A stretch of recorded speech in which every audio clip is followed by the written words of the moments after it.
Hi there folks, it's the Stealth Doctor here and welcome to another Pokemon X and Y Wi-Fi battle. Today I have quite an interesting battle for you today. My opponent today is White Crow, and in case you haven't noticed that he runs a mono dark type team, which is kind of interesting.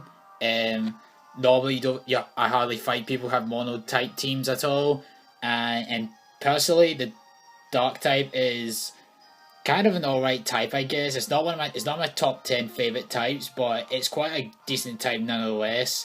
And and my team is fairly mixed. My team right here is a fairly mixed OU team.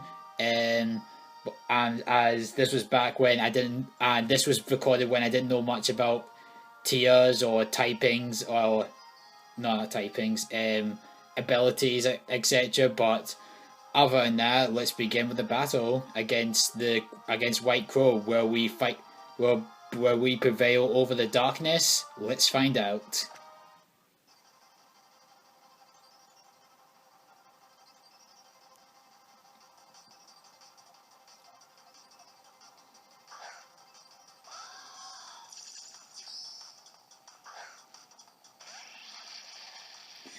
I begin my Volcarona and begin to set up the Quiver Dance. This Corona is a bold nature with max defense and special attack, and I decide to use this to bulk up my defenses.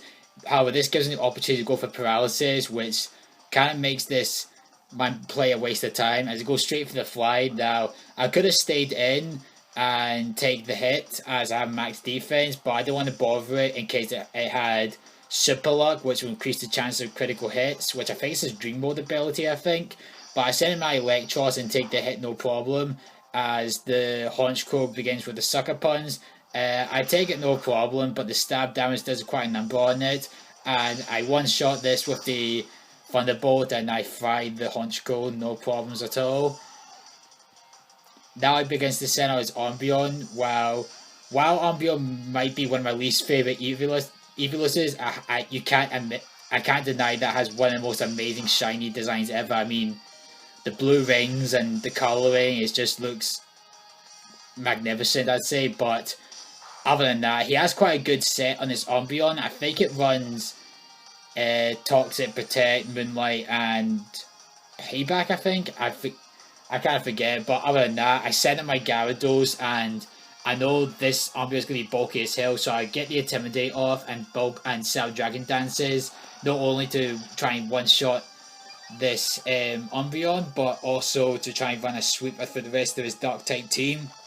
He goes for the top. He goes for the Toxic, and that kind of bored me out a little bit, but I wasn't expecting my Gyarados to live that long, but I try to see what else I can do with it and try and take out the rest of his team. I just set up two Dragon Dances. My attack is speed up by 2 stages now, and this gives the opportunity to go for the return, doing a good massive stab damage as well, and it's running left. And it's running the Shell Bell. I thought it was running leftovers, but they're kind of the same thing, I guess. However, I go straight for the Waterfall, and the +2 attack is going to finish off the Umbreon no problem. As now he begins to sell his shop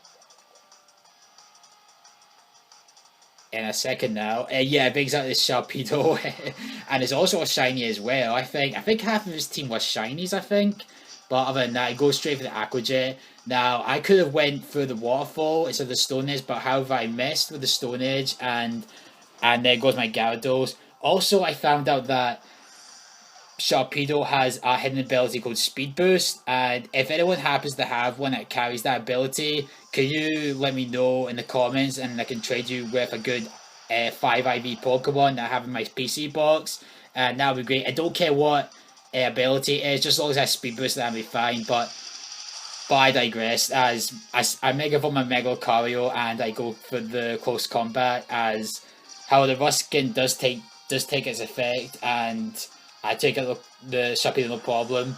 However, I kind of wish I did went for the Waterfall, because I just found out that out of all the Pokemon, Sharpedo has the lowest defense of all of them.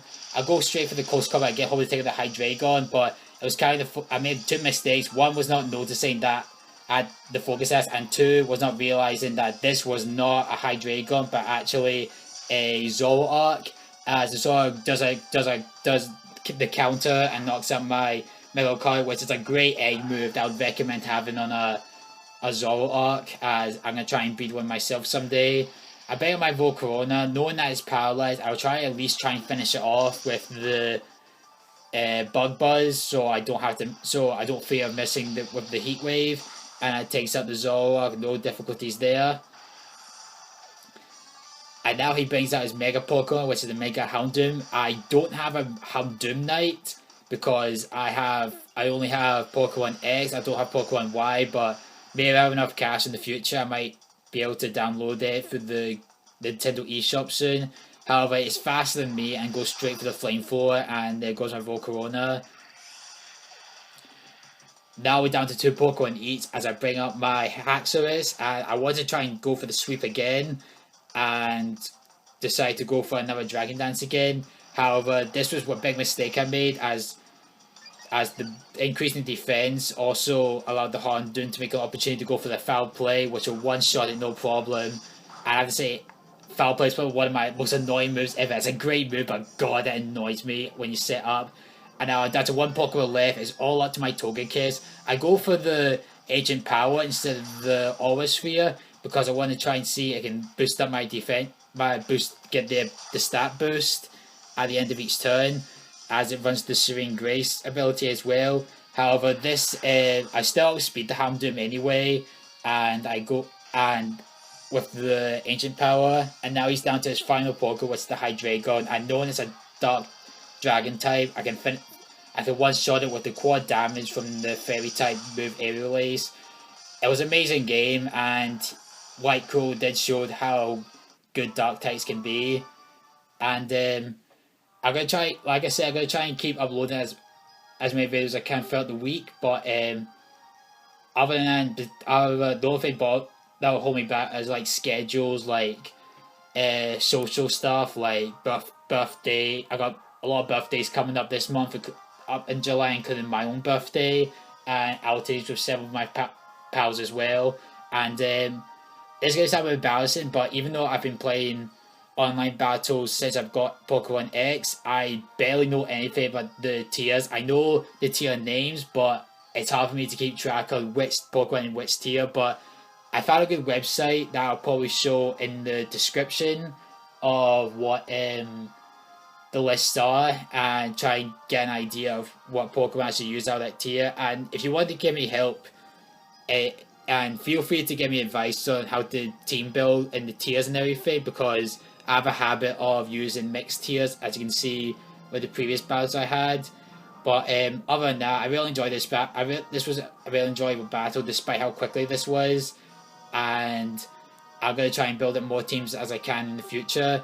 And this is Stealth Doctor signing out, and you all have a very good day.